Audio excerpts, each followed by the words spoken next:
Astéroïde 4810. De la tête au ciel. Chaque mois, je vous fais décoller vers une constellation du ciel nocturne.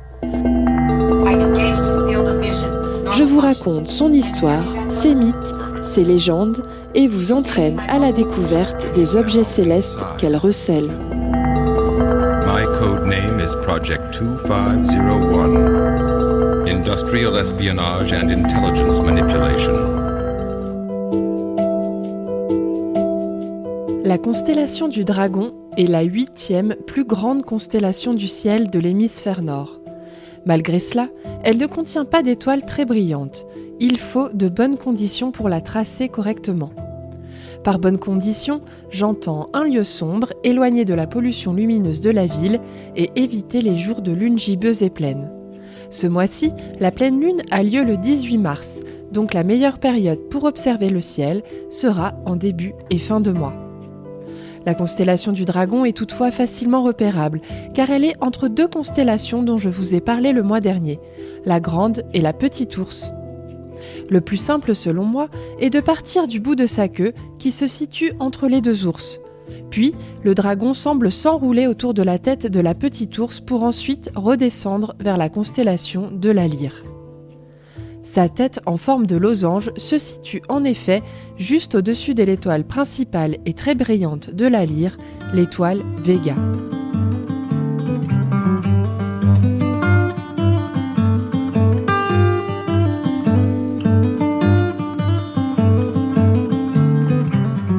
Le dragon est un animal mythique qui a alimenté de nombreuses légendes. Ce qui est étonnant, c'est que ce reptile ailé imaginaire a traversé des cultures très diverses, de l'Occident à l'Orient en passant par l'Amérique centrale et du Sud.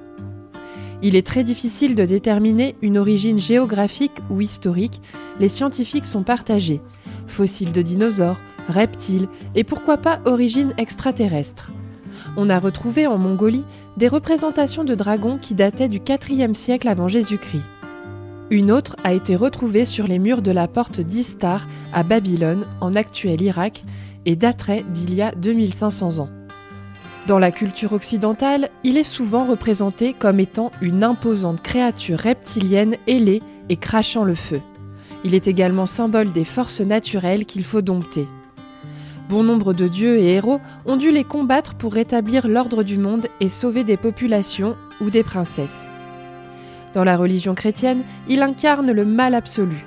C'est ainsi que dans la tradition occidentale, battre ou dompter un dragon confère force, pouvoir et honneur aux combattants. Quant aux traditions scandinaves et germaniques, les dragons sont souvent vus comme des gardiens de trésors.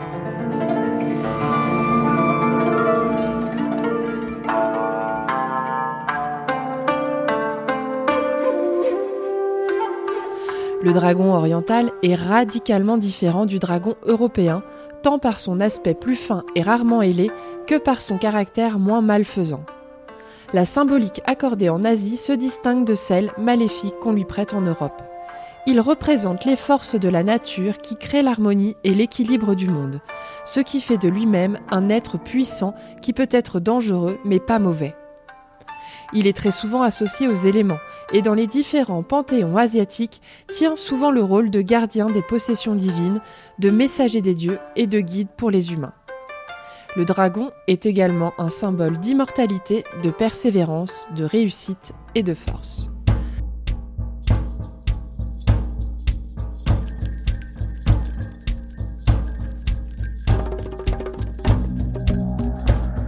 Les dragons, dans la mythologie amérindienne, prenaient souvent la forme de serpents ailés et étaient considérés comme des divinités majeures. On peut citer par exemple Quetzalcoatl, le serpent à plumes, dieu des récoltes et du ciel, Mixcoatl, le serpent des nuages, dieu de la chasse, du nord et de la guerre, Cihuacoatl, la femme serpent, déesse de la maternité et de la fertilité. En ce qui concerne la constellation, la légende la plus connue est celle des Grecs. Et oui, encore eux. Et cette fois, c'est avec Héraclès que nous partons voyager, qu'on appelle aussi Hercule, qui a dû affronter le dragon, gardien du jardin des Hespérides, lors de l'un de ses 12 travaux. Mais avant de partager avec vous cette aventure, plongeons quelques minutes dans le ciel chaotique et incandescent de Jack the Ripper.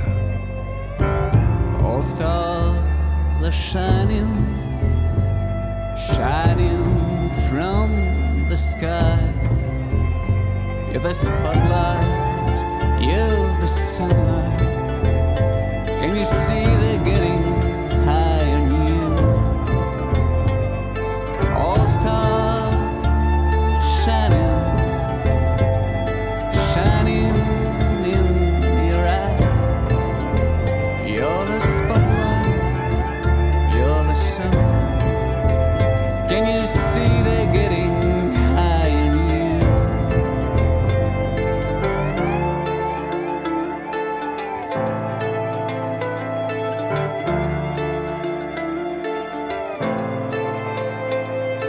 All stars are playing, still they're thinking.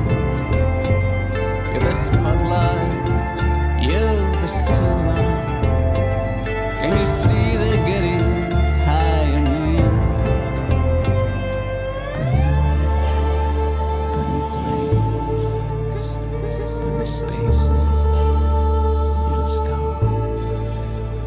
You can stumble, you can fall.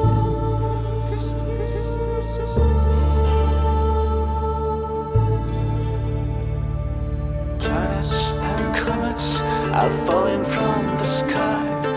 Useless little atoms are burning all the bridges, and they're falling, and they're falling.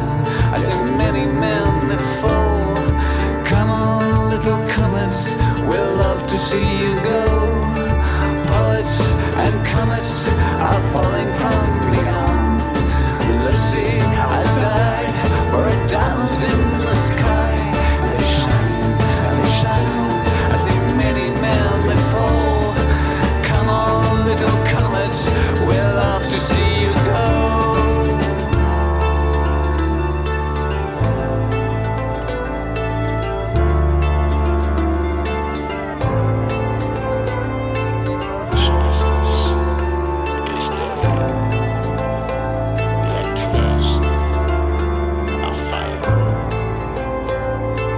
Planets and comets are falling from the sky. Useless little atoms are burning all the bridges, and they're falling, and they're falling. I see many men that fall. Come on, little comets, we'll love to see you go. Poets and comets are falling from beyond. Lucy has died for a dance in the sky. And they shine, and they shine. I see many men that fall. Come on, little comets, we'll love to see you go.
C'était All Stars de Jack the Ripper.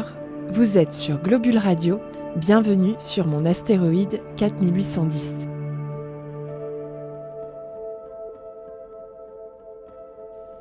Comme je vous le disais il y a quelques instants, le dragon est une figure de la mythologie grecque, notamment dans le récit des 12 travaux d'Héraclès, alias Hercule.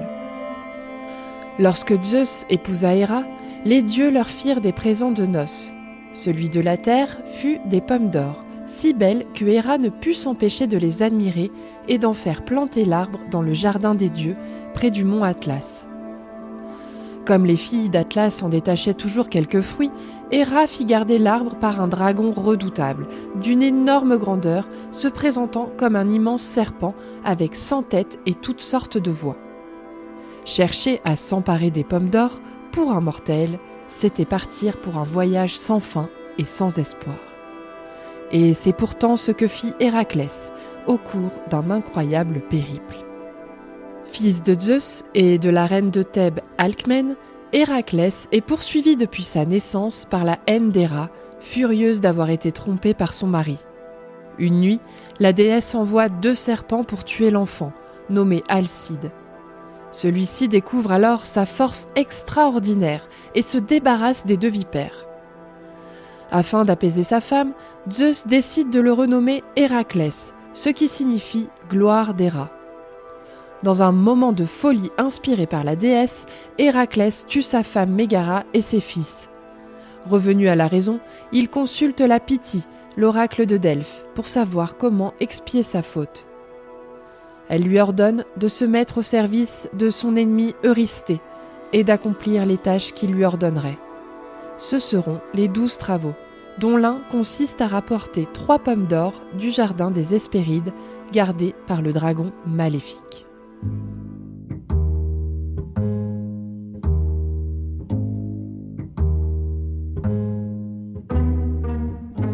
Pour accomplir cette quête, Héraclès commence par partir chercher de l'aide auprès de nymphes amies qui habitent une rustique caverne près du grand fleuve Éridan.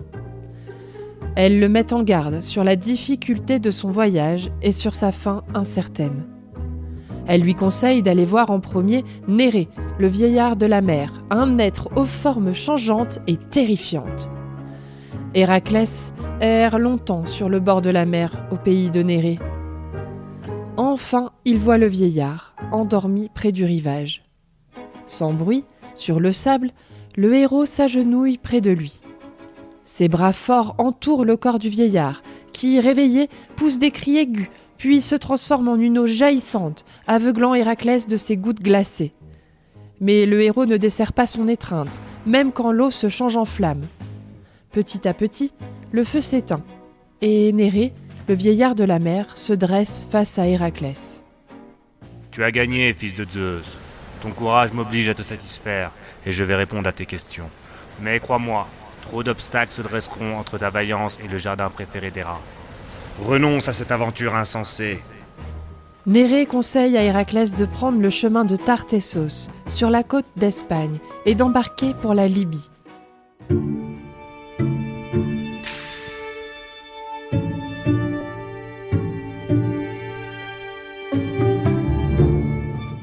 Une fois sur le rivage, Héraclès se retrouve face au géant Anté, fils de la terre, lui interdisant de fouler le sol de ce pays d'Afrique. Un combat interminable débute alors. Maintes fois le fils de Zeus réussit à abattre le géant, mais celui-ci reprend des forces à chaque contact avec sa mère la terre. Alors, Héraclès soulève le géant et l'écrase dans une longue étreinte. Les habitants de Libye, en guise de gratitude, quittent le héros jusqu'aux frontières de l'Égypte. En route, il est capturé par les soldats du roi de Memphis, Busiris, pour être sacrifié sur l'autel des dieux. Mais Héraclès brise ses chaînes et transperce le roi d'une flèche impitoyable. Il part aussitôt continuer sa route en remontant le Nil jusqu'à Thèbes, comme le lui avait indiqué Nérée. Si tu arrives à la ville de Thèbes, laisse-toi conduire par ton courage. Ainsi tu pourras passer sur l'autre bord, où le passé et l'avenir se confondent dans un espace inconnu des hommes, où se trouve le jardin brillant de pommes d'or, gardé par le dragon, éveillé par les Hespérides, les filles de la nuit. Arrivés à Thèbes, les habitants supplient le héros de les délivrer des bêtes sauvages. Héraclès parcourt ainsi toute la chaîne de montagnes jusqu'à la mer extérieure, délivrant le pays de ses fauves les plus féroces. Un jour, épuisé par la chasse, il se dresse au sommet d'une colline et crie son désespoir face au soleil. D'un geste frénétique, il bande son arc et envoie une volée de flèches vers l'astre. Héraclès n'est pas puni par son audace. Au contraire, telle est la volonté des dieux, et il lui prête la coupe d'or pour le faire passer sur l'autre bord, dans le pays des dieux.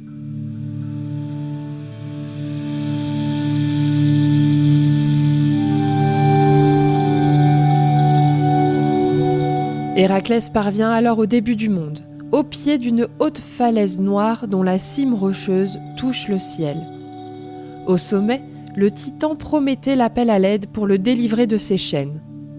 Zeus l'a puni d'avoir sauvé les hommes de leur précarité en leur enseignant certaines sciences et techniques, comme par exemple le feu, les arts et les nombres. Mais les dieux ne voulaient pas que les hommes jouissent de privilèges qui les rendent semblables à eux. Héraclès venge alors le titan en tuant l'aigle de Zeus. Au lieu d'un châtiment, Zeus reconnaît l'adresse et la vaillance de son fils et délivre Prométhée de ses souffrances. Le titan, délivré, accompagne le héros jusqu'à une grande plaine où il lui enseigne sa route et toutes les étapes de sa longue quête. Héraclès se dirige alors vers l'extrémité du monde. Prométhée lui a indiqué que seul le géant Atlas serait capable d'aller cueillir les 3 pommes du jardin gardées par ses filles, les Hespérides.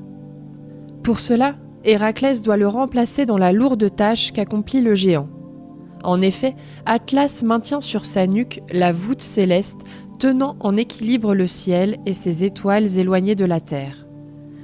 Mais Héraclès se persuade qu'affronter lui-même le dragon aux 100 têtes serait plus facile que de porter le poids du monde. Il recule et part chercher le jardin aux fruits d'or.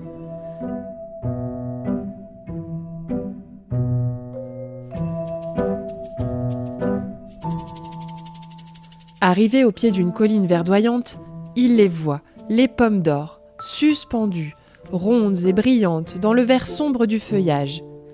Mais le dragon apparaît alors. Son corps sans fin aux écailles vertes et dorées tourne autour des arbres et un cou épais se dresse, portant 100 têtes aux gueules ouvertes d'où sort un vacarme assourdissant. 3 Hespérides apparaissent alors. Le chant de ces femmes domine les autres voix. Une musique divine qui obsède Héraclès, engourdissant son corps et son âme. Le héros tombe à genoux, ferme les yeux et se bouche les oreilles avec ses poings. Est-ce l'homme accroché à la vie ou le dieu en lui qui lui donne la force de se relever et de revenir auprès d'Atlas ? Peu importe, il retrouve son courage et se précipite auprès du géant.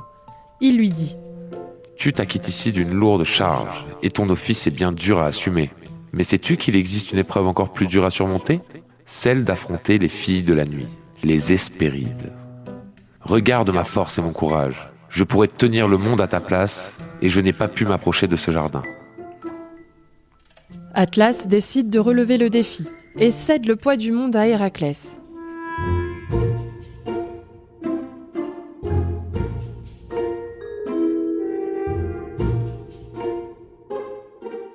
Peu de temps après, le géant revient avec les 3 pommes d'or, mais à son retour, il nargue le héros, pensant se venger de Zeus au nom des titans en laissant son fils porter le poids du monde. Héraclès sent à cet instant que son destin se joue. Il use alors de sa ruse pour berner le titan. « Atlas, titan incomparable, tu as défié victorieusement la déesse Héra, épouse du grand Zeus. Héra avait fait de son jardin un lieu inaccessible et toi, tu as réussi par ta seule vaillance à t'emparer des pommes d'or. Je vois qu'il n'est rien qui puisse te résister. Mais vois, je ne suis pas un dieu né comme toi. Des premières divinités qui ont existé dans le monde, je suis né d'une mère mortelle, même si mon père est Zeus l'Olympien. Le poids du monde n'est pas stable sur mes épaules d'apprenti. Montre-moi, par ton exemple, comment disposer mon corps pour bien tenir ma charge. Peut-être même me faudrait-il trouver un coussin pour protéger ma nuque de ce terrible poids. Tu sais dans quel chaos nous péririons tous si les colonnes du ciel, mal soutenues, venaient à se briser.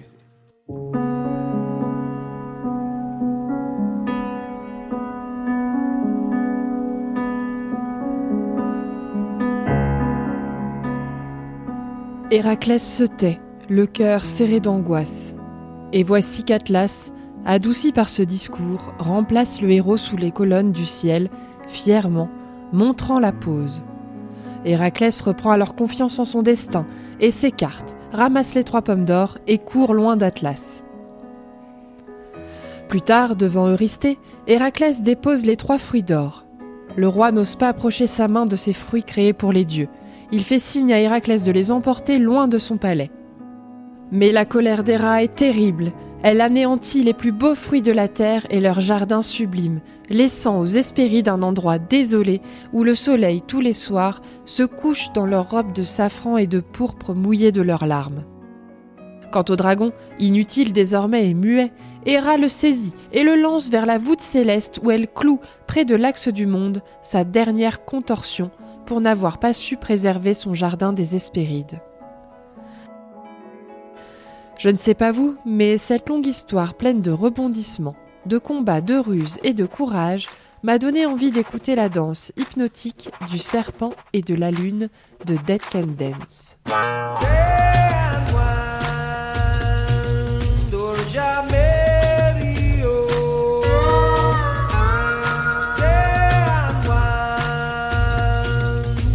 Amor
venons d'entendre l'envoûtant morceau de Dead Can Dance de Snake and the Moon. Astéroïde 4810 voyage dans la constellation du Dragon.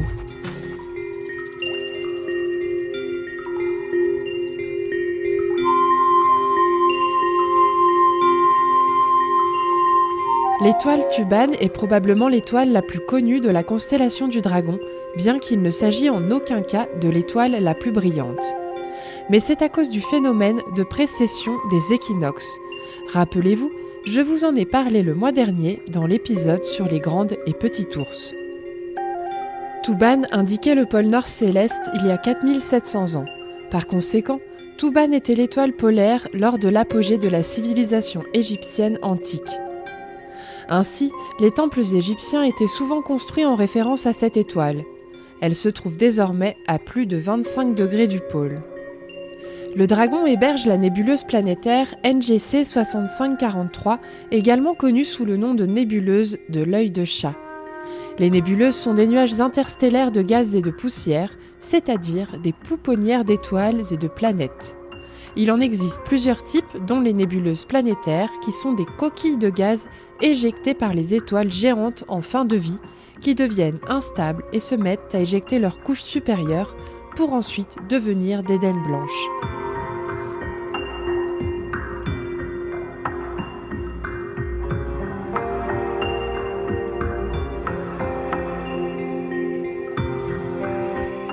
En ce qui concerne la nébuleuse de l'œil de chat, il faut utiliser un télescope assez puissant pour voir sa structure interne en forme d'hélice, brillante et irrégulière, entourée d'un immense halo de matière et de gaz. Elle est située à 3000 années-lumière et le diamètre réel du halo mesure aux alentours d'1 tiers d'année-lumière. Cette nébuleuse planétaire est l'une des plus complexes qui soit. Sa structure est vraisemblablement associée à la présence d'une deuxième étoile proche de la géante rouge centrale. L'allure de la nébuleuse est due aux différentes phases d'émission des gaz par la géante rouge. Une bonne partie de cette matière a été éjectée sous forme d'anneaux dans le plan orbital de l'étoile compagnon de la géante rouge. Elle se compose d'une bulle de gaz de forme allongée, enveloppée perpendiculairement à son grand axe d'un large anneau gazeux, lui-même entouré d'une autre bulle de gaz, d'où s'échappent des jets de matière dans 2 directions opposées. Cette étrange configuration résulterait de plusieurs éjections successives de matière par l'étoile située au centre. Vous pourrez retrouver sur la page Facebook d'Astéroïde 4810 une photo de cette splendide nébuleuse. De nombreux autres objets sont observables dans la constellation du Dragon, comme les galaxies du fuseau ou de la lame du couteau. Je vous invite vraiment à partir explorer cette zone du ciel. En attendant, je vous retrouve le mois prochain pour un voyage vers la constellation de la Lyre.